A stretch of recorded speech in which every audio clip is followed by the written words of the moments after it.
하여 요즘은 나의 자기애가 충만한 삶을 살고 있다. 부족한 게 많아도 남들이 뭐라고 하든 상관하지 않고 내게 후한 점수를 주며 스스로를 다독인다.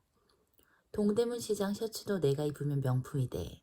알록달록한 고속터미널 지하상가에서 이렇게 세련된 컬러와 질감을 가진 포장 리본을 순식간에 고를 수 있는 사람은 나밖에 없을걸? 이 나이에 생머리를 유지할 수 있는 사람이 몇이나 돼. 등등 평생 까탈스럽고 예민하게 살아온 내가 나를 너무 사랑해서 벌어지는 시트콤 같은 순간들을 기록해둬야겠다고 생각했다. 다시 우울해지는 순간이 오면 지금껏 마음껏 부끄러워하고 부러워하면서 우울을 이겨낼 에너지를 얻을 수 있도록 혼자가 되고 비로소 진짜 나와의 동거가 시작됐다. 타인의 시선과 자기 연민에서 벗어나 바르게 나와 마주하는 훈련을 하는 중이다. 이 책에서는 함께 살면서 알았더라면 더 좋았을 혼자 사는 방법에 대하여 얘기할 계획이다. 강조하건대 이 책은 이혼 권장 도서가 아니다. 작지만 자유로운 집. 죽는 순간을 위한 세팅. 겁이 많아진 건지 시간이 많아진 건지 혼자 살기 시작하면서부터 이상한 상상이 들었다. 갑작스러운 죽음. 역시 수많은 상상 중 하나다. 한밤중 빗길에 교통사고가 난다면, 강도가 들거나 심장마비가 온다면, 심지어 혼자 욕실에서 미끄러져 머리를 부딪혔는데 누구도 나를 발견하지 못했다면, 갑자기 죽음을 맞게 된다면 대부분의 사람들은 용기가 없거나 현실과 타협하느라 못해본 일들에 대한 후회로 가득할 거다. 나는 그렇지 않다. 많은 여자가 그렇듯이 나도 평소에 집에 있을 때는 브래지어를 잘 착용하지 않는다. 겨울에 갑자기 외출하게 되면 내복 위에 브래지어를 입고 나가는 경우도 덜어 있었다. 그날도 그랬다. 위 경련으로 급히 응급실에 가야 했던 나는 집에서 있던 대로 내복 위에 브래지어를 한 채 겉옷을 걸치고 나섰다.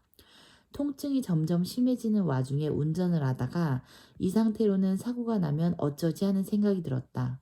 한밤중에 서울 청담사거리 눈길에서 삼중 추돌 사고가 났다. 병원으로 옮겨진 내게 심폐소생술을 하려고 우도을 젖혔는데 앞불싸. 바지 위에 팬티 입은 슈퍼맨도 아니고 내복 위에 브래지어를 한 차림새라니. 평생 공주 컨셉을 못 버려 청소할 때도 롱스커트를 입는 여자가 이렇게 생을 마감하다니. 이것은 내가 원하는 결말이 아니다. 혼자 있을 때도 나는 누군가가 나를 보고 있다는 생각으로 나를 가꾼다. 내가 죽은 후 아이들이 내 물건을 정리하며 엄마는 역시 엄마야 라며 웃을 수 있도록 마지막 순간까지 예쁘게 살고 싶다. 마지막까지 우아하고 싶은 나는 죽는 순간을 위한 세팅을 한다. 내가 가장 잘하는 것은 살림. 그 중에서도 청소다. 청소의 핵심은 흐트러지지 않고 항상성을 유지하는 것이다. 나는 누군가 예고 없이 들이닥쳐 아무 서랍이나 열더라도 전혀 부끄럽지 않도록 완벽하게 정리하는 것이 습관이 됐다. 최근에는 나이가 든 건지 체력이 약해져 아무리 정리를 해도 정리해야 할 부분이 많아 버겁기도 하지만 정리를 멈추지 않는다. 신앙적인 차원에서 보자면 주변을 정돈하는 일은 곧 영적인 청소다. 정돈된 상태에서 기도가 더 잘 되기 때문에 항상 단정하고 고요하고 평안한 생활을 하는 것이다. 백조 같은 우아함을 유지하기 위해 보이지 않는 나의 일상은 분주하다. 눈을 뜨면 침대 시트부터 정리한다. 호텔 객실의 침구처럼 주름 하나 없이 세팅해야 직성이 풀린다. 침구 정리 후 애는 긴 솔로 천장과 벽을 훑어 먼지를 털어낸다. 거실과 드레스룸도 같은 순서로 정리한다. 집안일을 할 때는 한꺼번에라는 게 없다. 옷장과 서랍, 그릇 등을 일주일 단위로 구역을 나누어 매일 조금씩 정리한다. 물건의 위치를 외우고 있기 때문에 무언가를 찾느라 허비하는 시간도 없다. 청소 후에는 식탁 위에 그릇을 세팅해두고 새벽 기도를 간다. 새벽에 일어나 무언가를 결정하는 시간을 줄이기 위해 전날 밤 잠들기 전에 성경책과 필통, 물병, 돋보기를 함께 나눠 먹을 간단한 요깃거리를 넣어 성경 가방에 꾸려놓고 입을 옷과 액세서리 등을 준비해 둔다. 손님이 온다고 하면 꽃시장부터 가야 한다. 그래야 내가 연출하고 싶은 대로 식탁과 집의 그림이 완성된다. 무려 40년이나 반복해온 일이기에 굳이 무엇을 생각하지 않아도 몸에 입력된 대로 반사적으로 움직인다. 마음에 드는 물건을 발견하면 여러 개 사서 쟁여두는 습관도 있다. 그 많은 물건을 왜 쌓아두냐고 묻기도 하는데 거짓말처럼 나는 다 활용한다. 물건을 구석에 넣어두고 있는 경우가 많은 것은 살림을 남에게 맡기는 사람들 얘기다. 나처럼 일주일 간격으로 모든 물건을 정리하다 보면 물건에 대한 기억력이 높아진다. 활용도가 높을 수밖에 없다. 나의 이런 습관에는 완벽체계해지고 싶은 욕망이 담겨 있다. 결혼 생활의 모든 것이 비정상이라면 완벽한 주부라도 되어 빈틈을 메워야겠다는 욕망. 그렇게 나의 통제 아래 미안의 것들이 제대로 된 형태를 갖춰갈 때마다 느껴지는 희열 같은 것. 어쩌면 보상심리 혹은 안정감. 하지만 완벽한 세팅 이면에는 여전히 미완성인 내가 있다. 나는 지금도 하찮은 욕망에 시달린다. 나는 그릇이 좋다. 옷보다 그릇이 좋다. 이혼 직후 몸도 마음도 만신창이가 돼 도망치듯 미국으로 갔을 때도 그랬다. 그 처절함과 막막함을 떠올리면 아직도 가슴께가 뻐근하다. 체중은 40kg이 안 됐고 온몸에는 멍자국이 선명했다. 쇼윈도 부부의 결혼 생활은 연이 가십에 올랐고 질척한 이혼 과정은 생중계됐으며 엘리베이터 안에서 벌어진 폭력의 순간에 반복적으로 전파를 타던 때였다. 엄마도 딸도 내게서 눈을 떼지 않았다. 미국으로 가기 전 병원에서 진통제를 5대나 맞고 비행기를 탔다. 정신없이 입은 땡땡이 무늬 치마와 반스타킹, 얼굴을 가리기 위한 택한 페도라가 문제였다. 악플이 달렸다. 저 여자는 이 와중에서 멋을 낸다고. 한국을 떠나 동주의 곁으로 갔지만 그곳에서도 사람들의 시선이 두려워 집 밖으로 나갈 엄두조차 내지 못했다. 그런 내게 기분 전환을 시켜주겠다며 동주는 시간이 날 때마다 나를 데리고 외출을 했다. 햄버거를 사 먹고 공원을 거니고 잔디에 누워 볕을 쬐다. 밝은 볕 아래 선 것이 오랜만이었다. 그 볕이 반가우면서도 사람들의 시선은 여전히 두려웠다. 그런데 산책을 하다가 편집숍에서 마음에 드는 그릇을 발견한 거다. 하필 그 타이밍에. 왜 그릇이 거기 있었을까? 우리 너머에 그릇이 있다는 사실도 인지하지 못한 채 흘린 사람처럼 그릇에 빠져들었고 쇼윈도의 머리를 쿵 하고 찧었다. 지금 사지 않으면 평생 후회할 것 같았지만 딸에게도 눈치가 보였다. 타인의 시선도 위식됐다. 요란한 일을 겪고 도망치다시피 타국에까지 와서 양손 가득 쇼핑백을 들고 다니는 모습을 누군가가 본다면 얼마나 부끄러운 일인가. 서정이는 그 와중에도 쇼핑을 하더라. 제정신이 아니야. 같은 소리를 들을 것 같았다. 차마 갖고 싶다는 말을 하지 못한 채 들었다 놓기를 반복하다 그냥 돌아섰다. 시간이 꽤 지난 후 딸에게 전화해 그때를 얘기를 한 적이 있다. 지금이라도 구할 수 있으면 구해달라고 부탁할 요량이었다. 그러나 딸은 나와 달리 살림에 관심이 없었다. 열심히 그릇에 대해 설명했지만 딸이 그 그릇을 기억해낼 리 만무했다. 동주의 답변은 뻔했다. 그런 일이 있었어? 그깟 이혼이 뭐라고 막 이혼한 여자는 그릇도 제 맘대로 사면 안 되는 건가? 그제야 물색 없이 화가 났다. 한편으로는 부끄럽기도 하다. 그 와중에 그릇의 마음을 뺏긴 것도 슬픔에 절어 자기 연민에 폭발하면서도 남의 시선을 의식한 것 모두. 왜 나는 모든 순간을 설정해 스스로 피곤하게 하는가에 대해 생각해 본 일이 있다. 콤플렉스 때문이라면 결론에 이르렀다. 아버지가 일찍 돌아가시고 가난한 어린 시절을 보냈으며 대학 교육도 늦게 받았다. 숨기고 싶은 방식으로 결혼했고 결혼 생활은 만족스럽지 못했다. 그 열등감을 극복하기 위해서 나는 모든 것을 최고의 자리에 올려놔야 했던 거다. 최고를 만든 후에는 매뉴얼화에 정해진 루틴대로 살아가는 게 중요했다. 그래야 실수를 들키지 않고 마음의 평화를 유지할 수 있으니까. 그렇게 살면서 리셋하고 싶었던 순간이 한두 번이 아니다. 하지만 당시 내가 머물고 싶은 자리는 착한 아내와 좋은 엄마였고 수없이 반복한 결과라 생각하지 않아도 행동으로 나올 정도로 익숙해졌다. 살림의 여왕이라는 타이틀도 싫지 않았다. 완벽한 주부라는 말처럼 들렸다. 나의 인테리어 노하우와 살림의 기술은 방송과 잡지의 소재가 됐고 최근에는 SNS를 통해 공유하기도 한다. 칭찬은 나를 더 재촉했다. 물론 예나 지금이나 나를 나의 방식을 탐탁찮게 여기는 사람들도 있다. 그들은 내게 살림이 컨셉이냐? 되묻기도 한다. 한때 그 말은 나를 날카롭게 해집고 갔다. 치부를 들킨 기분이랄까? 그때는 설정이라는 걸 들키고 싶지 않아 애가 달았다. 지금처럼 그 콘셉트를 평생 유지하는 게 얼마나 힘들지 않아? 힘들지 알아 하고 답해줄 여유도 없었다. 모든 세팅이 나를 중심으로 완성된 지금 비로소 나는 나에 대해서 자신있게 설명할 수 있다. 청소할 때도 하늘하늘한 롱스커트를 입은 여자라는 것을 이젠 반바지를 입고 청소하는 것이 더 불편해진 것도 사실이다.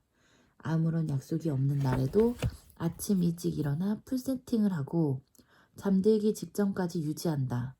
누가 부르면 5분 안에 나갈 수 있을 정도로 항상 준비가 돼 있고 약속 없이 누군가를 집에 찾아오더라도 허둥대지 않을 자신이 있다.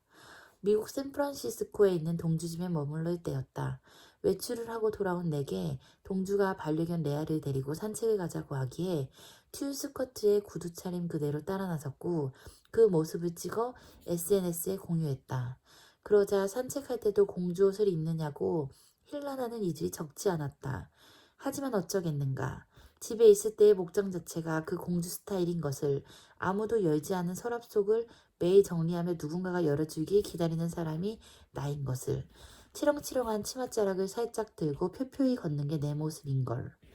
이혼 후 내게 일어난 가장 큰 변화는 살고 있는 집이 크기나 타고 다니는 자동차의 종류가 바뀐 게 아니다. 모든 세팅이 나를 중심으로 바뀌었다는 점이다. 변화는 대단한 것이었다. 그동안 감추고 살았던 철딱선이 없는 내 모습을 더는 미워하지 않게 됐다. 나를 완전히 사랑하지는 못하더라도 인정하고 용인할 수 있는 단계에 이르렀다. 이젠 내 맘대로 살 거야. 밥보다 꽃이 좋다. 알아서 해주세요. 같은 모호한 표현은 별로다. 나는 요구가 정확하다. 집에 오기로 약속한 친구가 필요한 건 없니? 라고 물으면 대다수는 괜찮으니 그냥 오라고 답하겠지만 나는 필요한 것을 디테일하게 말한다. 어차피 그냥 오라고 해도 무언가를 가져올 테니 기왕이면 내가 필요한 걸 얘기하는 편이 낫지 않나? 나를 위한 물건을 구입하는데 쓸데없는 고민을 하지 않도록 하겐다즈 크리스피 샌드위치 캐러멜 맛 2개, 제주 삼다수 카카오 프렌즈 에디션 330ml 2통, 병 등 브랜드명과 사이즈, 개수까지 정해준다. 일을 할 때도 마찬가지다. 얼마 전 사무실 페인트 작업할 일이 있었다. 직원들에게 컬러는 그레이가 8% 들어간 블랙으로, 질감은 광없이 매트한 게 어울리니 벤자민 무어 페인트 화이트 4리터짜리 한 통만 사다줘 하고 말했더니 깜짝 놀라며 그걸 어떻게 아세요? 한다. 꽃시장에 놀러 가듯 한동안 페인트 가게를 드나들었다. MDF판을 들고 다니면서 직접 칠해보며 색깔과 질감을 확인했다. 한 번 칠했을 때와 두세 번 더 칠했을 때의 느낌도 확인하고 맑은 날과 흐린 날의 톤 차이도 체크했다. 같은 그레이 컬러라도 배합에 따라 차갑고 서늘한 느낌이 있는가 하면 러블리한 느낌이 들기도 한다. 아이보리의 경우 화이트 위에 밑 크기의 도는 게 있고 옐로 위에 화이트가 감도는 게 있다. 크림 화이트와 내추럴 화이트는 칠해놨을 때 느낌이 완전히 다르다. 요거가 구체적이면 처음에는 까다로운 사람이라는 낙인이 찍힌다. 좀 재수없게 비춰주기도 한다. 하지만 오랫동안 일을 할 사이거나 친구 관계를 유지하려면 필요한 단호함이기도 하다. 시간이 지나 내게 익숙해진 사람들은 외려 편하다고 할 정도다. 사람은 변하지 않는다고 한다. 내 생각은 조금 다르다. 만약 누군가 변하고 싶다고 말한다면, 변화하지 못한다면 내심 그 모습이 스스로 마음에 들어서일 수도 있다. 진실로 변하고 싶다면 자신이 부족하다는 걸 인정해야 한다. 나는 나의 부족함을 진즉에 인정했다.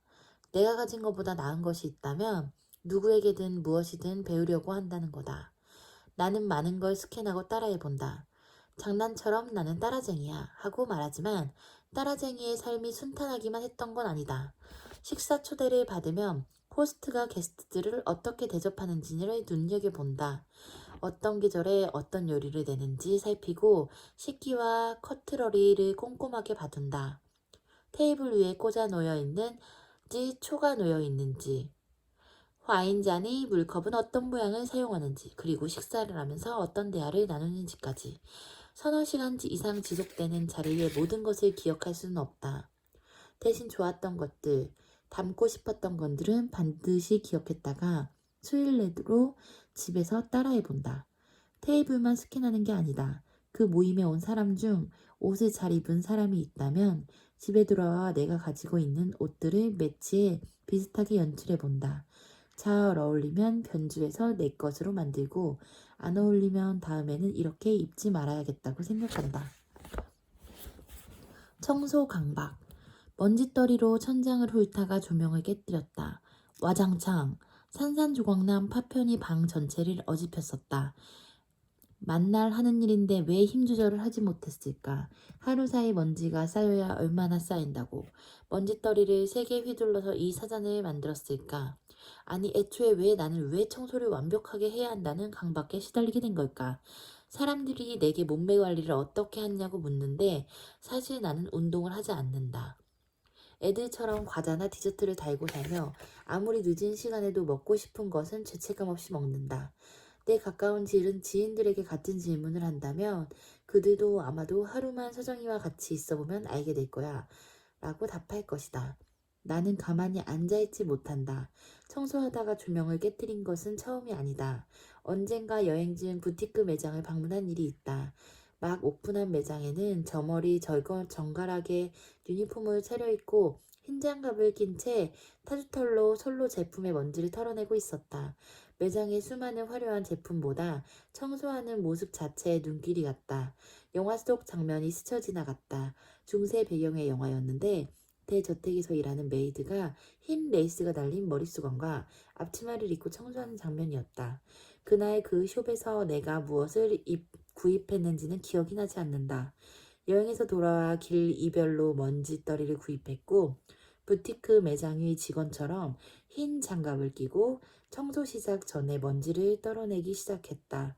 고수의 청소 기술을 도입한 거다. 힘 조절에 실패해 깨뜨린 조명과 와인잔만 해도 상자로 한가득일 거다. 그냥 청소하는 주부가 아닌 프로페셔널한 주부의 역할을 영화 속 인물보다 완벽하게 해내고 싶었던 것 같다. 혼자 살면서도 청소하는 습관은 여전하다. 아침에 일어나면 가장 먼저 침구 정리를 한다. 밤사이에 친구의 밴 온기와 냄새를 빼기 위해 커튼을 젖히고 창문을 연 다음 이불을 걷어 벽에 말린다. 가장 긴 양털먼지 떨이로 천장과 벽의 먼지를 떨어내고 짧은 것으로 TV와 가구의 먼지를 털어낸다. TV 화면은 스크래치가 나지 않도록 융으로 닦아야 한다. 그러고 나서 침대를 정리하고 찍찍이로 먼지를 떨어낸다. 끝이 아니다. 먼지를 제거한 다음에 구김을 펴야 한다. 안개처럼 분사되는 분무기로 물을 뿌린 다음 손으로 다림질 하듯 편다. 언젠가 묵었던 호텔에서 흰 식탁보를 이 방법으로 주름을 펴는 모습을 본 후 무려 20년이 넘도록 반복해온 작업이다. 일주일에 한 번 침대 시트를 교체하는 날에는 좀 더 분주하다. 습하고 바람이 통하지 않는 날에는 분무기를 사용할 경우 이불에서 냄새가 날 수 있기 때문에 시트 교체는 볕이 좋고 바람이 솔솔 부는 날을 택해야 한다.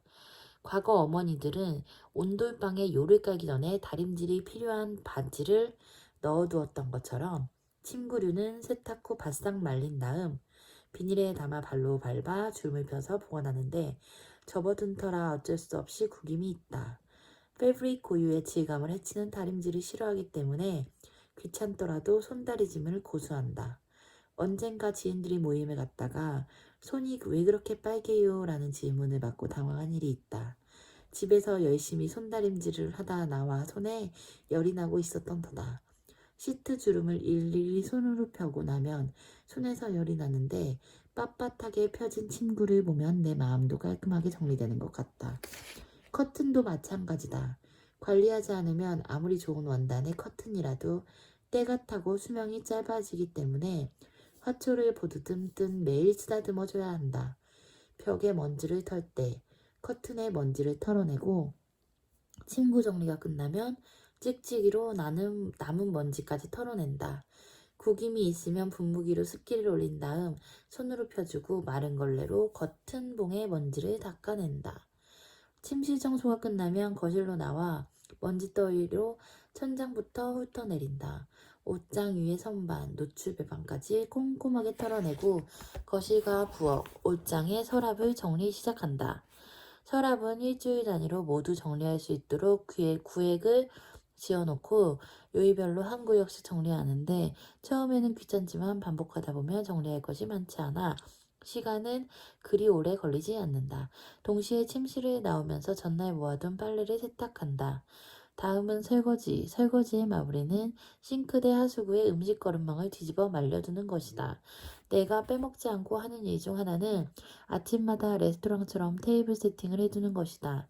그날 날씨와 기분에 어울리는 장과 접시를 세팅한다.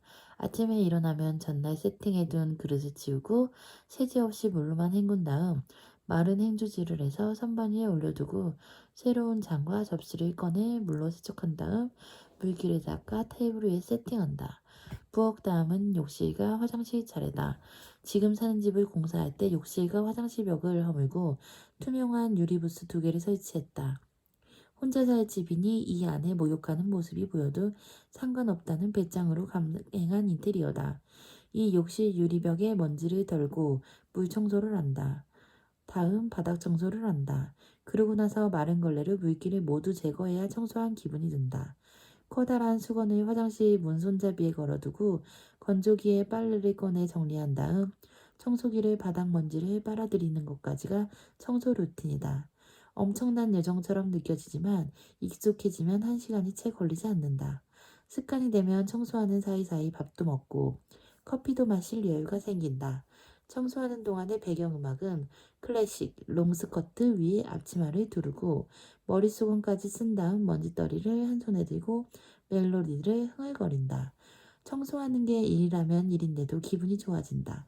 놀랍게도 지금까지 얘기한 청소 루틴은 이혼 전에 비해 굉장히 간소화된 거다. 예전에는 하루도 빼먹지 않고 아침 저녁으로 세팅을 바꿨다. 아침마다 침대 3개를 정리하고 돌아가면서 시트를 빨았기에 우리 집 세탁기는 세탁소 못지않게 바쁘게 돌아갔다. 그때도 일주일에 한 번은 시트를 빨았는데 호텔처럼 이불 위에 시트를 덧대서 사용해 빨랫감이 더 많았다. 베개는 얼굴에 닿을 수 있으니 이틀에 한 번씩 세탁했다. 토퍼는 한 달에 한 번씩 방향을 바꿨고 토퍼 사이사이의 틈새를 칫솔 모양의 긴 브러쉬로 긁으며 먼지를 빼낸 뒤 청소기를 흡입했다. 속에 든 솜이나 털이 균일하게 유지되도록 이불의 방향을 바꿨다. 빨랫감은 컬러별로 구분하고 온수용과 냉수용, 오염 상태가 약한 것과 아닌 것, 물세탁만 할 것과 세제를 넣어 세탁할 것을 구분해 빨았다. 특히 신경 쓴 것은 세탁 후 세탁기의 틈새의 고무 패킹 사이사이를 닦아놓는 일. 집주인이 관리하지 않은 세탁기는 고무 패킹 사이에 곰팡이가 피어있는 일이 흔하다. 욕실 앞 발매트에는 아침 저녁으로 타월을 덧대 젖지 않도록 했고 저녁마다 편히 잠들 수 있도록 향을 피우고 실내화를 교체했다. 당시 우리 집은 방송이나 잡지에 노출된 그대로였다. 촬영이 잡혔다고 해서 무언가를 더하고 빼지도 않았다. 촬영팀 역시 지금 이대로가 좋다면서 살림에 손을 대지 않았다. 그때 나는 백조 같은 우아함을 유지하는 내 모습이 좋았다. 우아함을 유지하기 위해 물 아래서 쉬지 않고 물질을 하고 있었다. 나에게 일종의 강박이 있나 의심스러울 때도 있었다. 사람들은 침대에서 편한 자리가 있어 늘 같은 자리에서 비슷한 자세로 잠이 든다고 하는데 나는 침대가 한쪽만 꺼지는 게 싫어 좌우 번갈아가며 자고 적어도 3개월에 한 번은 매트리스의 방향을 바꾸곤 한다. 토퍼도 한 달에 한 번은 잊지 않고 뒤집어 놓는다. 서랍 정리도 마찬가지. 편의점에서 음료를 진열하듯이 그릇과 컵을 닦아서 맨 뒤에 넣어두고 속옷도 새로 세탁한 것을 뒤쪽에 넣어둔다. 입기 싫은 옷도 너무 오래 그냥 놔두면 삭기 때문에 일부러 입어서 빨래를 하곤 한다. 베개가 납작해지면 교체하면 되고 매트리스 스프링 기울면 새로 사면 그만인데 나는 왜 균형이 잡혀 있어야 마음이 편해지는 걸까? 오래된 옷을 버리면 되고 식기는 사용할 때마다 닦으면 되는데 왜 고루 사용해야 한다고 강박이 생긴 걸까? 정확히는 모르지만 아마도 어딘가에서 봤던 것이 각인됐을 것이다. 호텔이나 레스토랑에서 혹은 영화에서 비슷한 장면을 보면서 따라하기 시작했을 거다. 상황이 이러니 누군가 내 살림을 도울 수도 대신해줄 수도 없었다. 이혼 전에는 집안일을 도와주는 아주머니가 계셨는데 한 번도 아주머니께서 전적으로 맡긴 적은 없다. 해야 할 일의 순서와 요일별 루틴을 적어두고 함께 일을 했다. 강박에 가까운 성향은 종종 불필요한 다툼거리가 되곤 했다. 동주는 집이 편하지 않다고 말하곤 했다. 빈틈없는 살림은 내가 꿈꾸던 완벽한 가정으로 향하는 기본틀이었는데 돌이켜보면 그것이 내 올무가 됐던 것 같다. 잘하려고 애쓰면 애쓸수록 전 남편도 모진 말로 내게 상처를 냈고 결국 이혼으로 이르게 됐다. 아들과도 마찰이 생긴 적이 있다. 동천이가 27살 때이니까 8년 전 일이다. 내게 자기 방 청소를 하지 말라고 했다. 이유를 물으니 매일 청소를 하니까 정작 자기는 자기 냄새가 뭔지 모르겠다며 방문을 잠그고 외출했다. 나는 그럴 수가 없었다. 청소에 대한 강박이 극에 달해 있었고 무엇보다 엄마의 역할이 아들에게서 사라지는 게 싫었다. 결국 몰래 방문을 열고 들어가 청소를 했다. 몰래 들어온 것을 들키지 않으려고 머리를 굴려 조심스럽게 물건을 하나씩 닦고 제자리에 넣어뒀다. 그러나 들켰고 아들은 폭발했다. 물건을 최대한 흐트러트리는 것이 가장 괴롭게 만드는 일이라고 생각했는지 온 집안의 물건을 꺼내 집어 어지럽혔다. 그러고는 엄마는 기분이 어때? 난 늘 이런 기분이라고 말했다. 늘 내 편을 들어주던 아이였기에 충격 또한 컸다. 이혼하고 혼자 살면서 나를 괴롭힌 건 두 가지 사건이었다.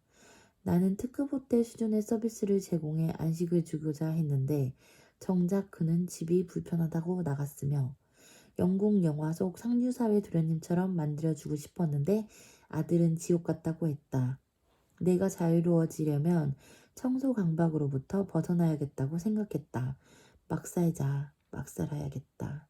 이후로 얼마간 플라스틱 통에 담긴 반찬을 통째로 열어놓고 밥을 먹고 공짜로 얻어온 알록달록한 수건을 사용했다.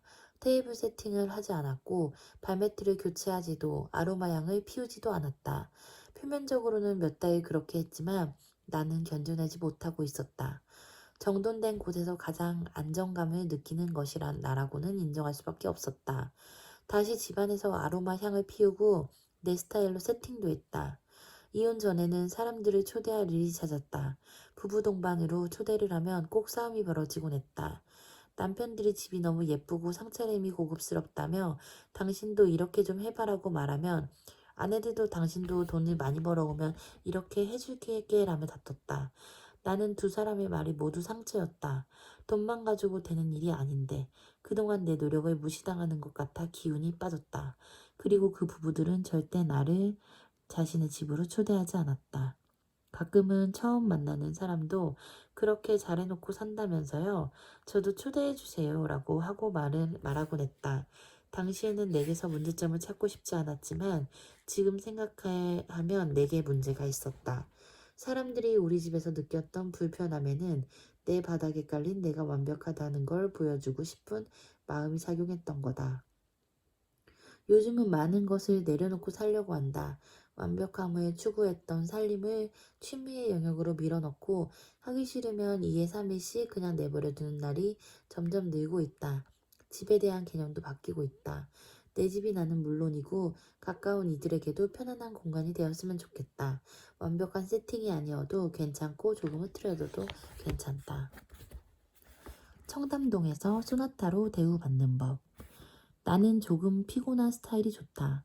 좋아하는 일만 하려고 들고 관심 없는 일을 억지로 하면 결과물이 형편없다. 아예 집중을 하지 못한다. 반면 좋아하는 일을 할 때는 눈빛이 바뀌고 낮이 밤이 되고 다시 아침이 되는 걸 깨닫지 못할 때도 있다. 중간이 없는 이 성향을 고쳐보려 노력도 했지만 별다른 효과는 보지 못했다. 대신 나를 위로하고 다독이는 법을 배웠다. 나는 어떤 분야에 한해 능숙하지만 나머지는 대체로 어리숙하고 현실 감각도 살짝 떨어지는 편이다. 놀라운 건 이토록 유별난 성향